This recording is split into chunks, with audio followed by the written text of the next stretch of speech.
Mrs. Denslow here. My husband, Mr. Denslow, is going to be helping us out again today.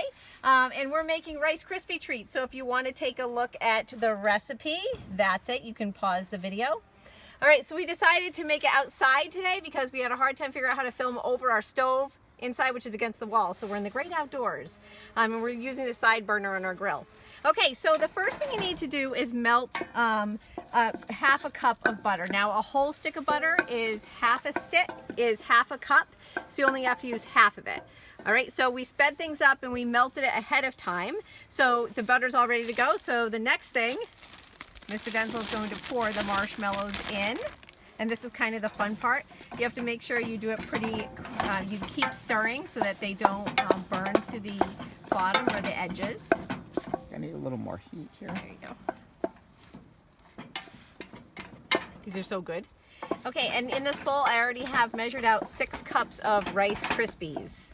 Okay, the other thing that I need to do is spray the pan. It's a 9 by 13 inch pan. We're just gonna give that a little spray, and that way it won't stick and you can easily get it out to enjoy it later. All right, so we're gonna watch what's going on here. You can actually use miniature marshmallows for this. You don't have to use the big marshmallows. The miniature marshmallows actually take a little bit less time because they don't have to melt so much. But today we have the big one, so it's gonna take just a little while. Can you turn it up a little bit, maybe? Sure. Try to speed up this process a little bit here. Just make sure that you at home are stirring constantly so that they don't burn. I'm trying not to let them stick to the side of the pan, so I tried to get a nice even layer of butter everywhere.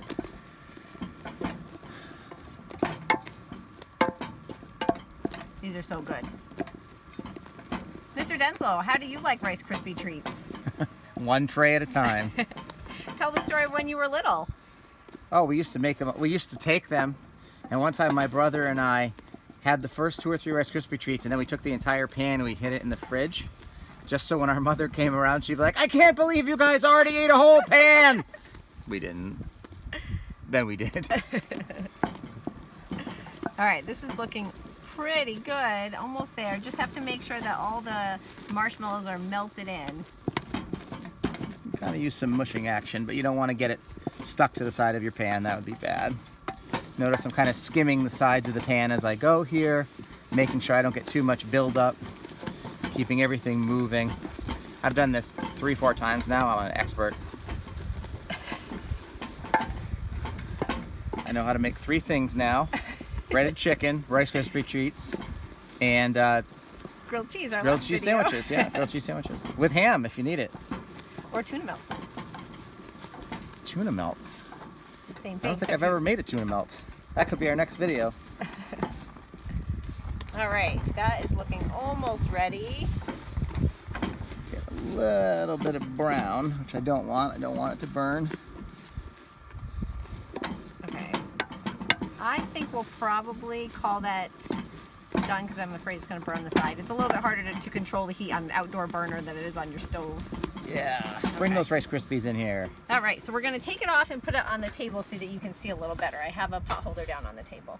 All right, so we're going to take the Rice Krispies and we're going to just put them right in there.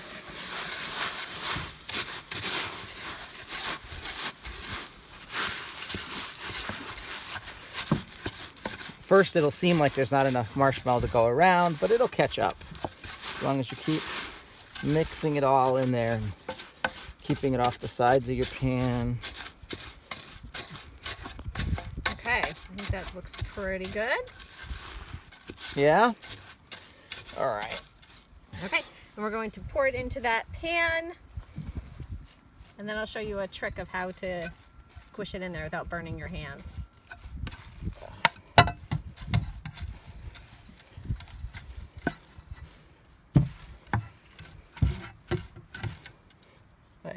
Here, tell you what, you. Perfect. So I'm just going to use the side of the pan to help me out here. Okay. All right. You want to leave a little in the pan so you can eat it when no one's looking. That's important. All right, fine, I'll leave that in there.